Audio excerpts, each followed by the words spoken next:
Ready start.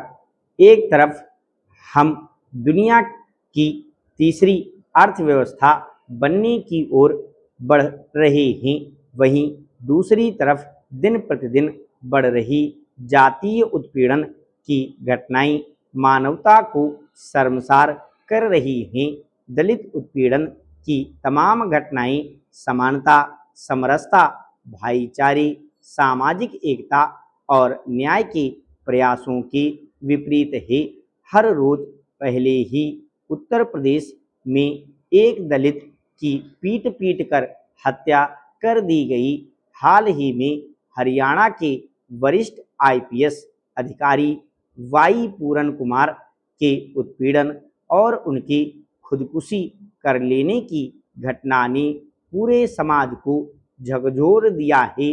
जातीय नफरत ने समाज को इतना जकड़ लिया है कि आज पूर्वाग्रहों के बिना सही गलत, अच्छा बुरा, न्याय अन्याय की पहचान बेबस सी दिखती है।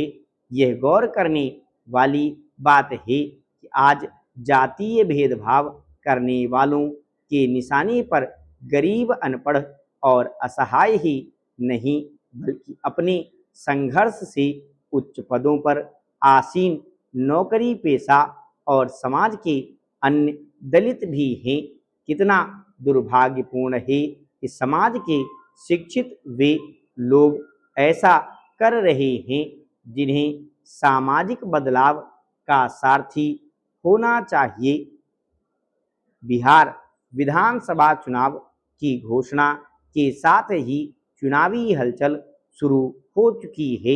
महागठबंधन और राजग में उम्मीदवारों को लेकर खींचतान भी जारी है। यह इस बात को दर्शाता है कि दोनों ही गठबंधन में घटक दल दबाव की राजनीति कर रहे हैं, मगर इतना जरूर हुआ है कि राजग ने सीट बंटवारे का फार्मूला तय कर लिया। इस प्रकार देखा जाए तो राजग ने सीट बंटवारे में बाजी मार ली है। महागठबंधन में सीटों के बंटवारा का मुद्दा अभी अटका हुआ है। वीआईपी के नेता ने तो गठबंधन को अस्वस्थ करार दिया है।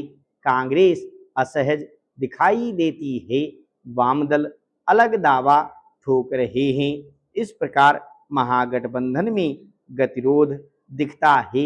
यह अक्सर देखा जाता है कि गठबंधन की राजनीति में हमेशा समस्याएं आती हैं, जबकि राजग में समस्याओं का समाधान जल्दी निकालने की कोशिश होती है और उनके उम्मीदवार प्रचार में लग जाते हैं।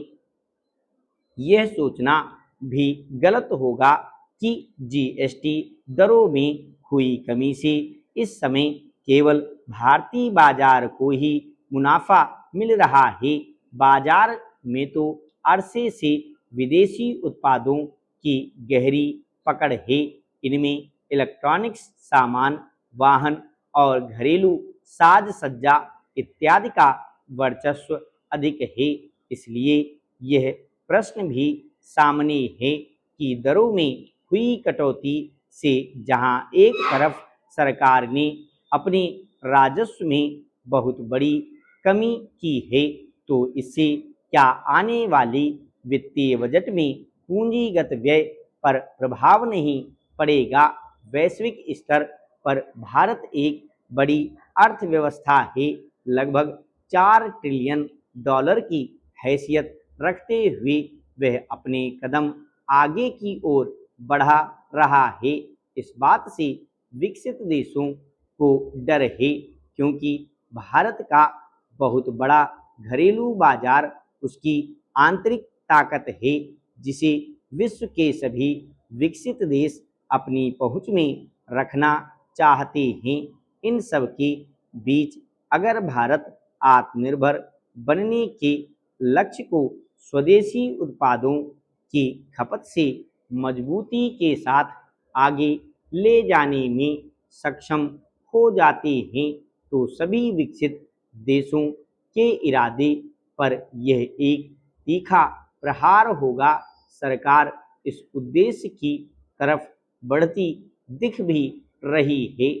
चालू वित्तीय वर्ष की पहली तिमाही के परिणाम इस बात की भी पुष्टि करते हैं। अप्रैल से जून की तिमाही में भारतीय अर्थव्यवस्था की वृद्धि दर 7.8% रही, जो पिछले वर्ष की पहली तिमाही से 1% से अधिक थी। इसी कारण भारतीय रिजर्व बैंक ने वर्ष 2025-26 के लिए वार्षिक वृद्धि दर बढ़ाकर 6.8% कर दी है।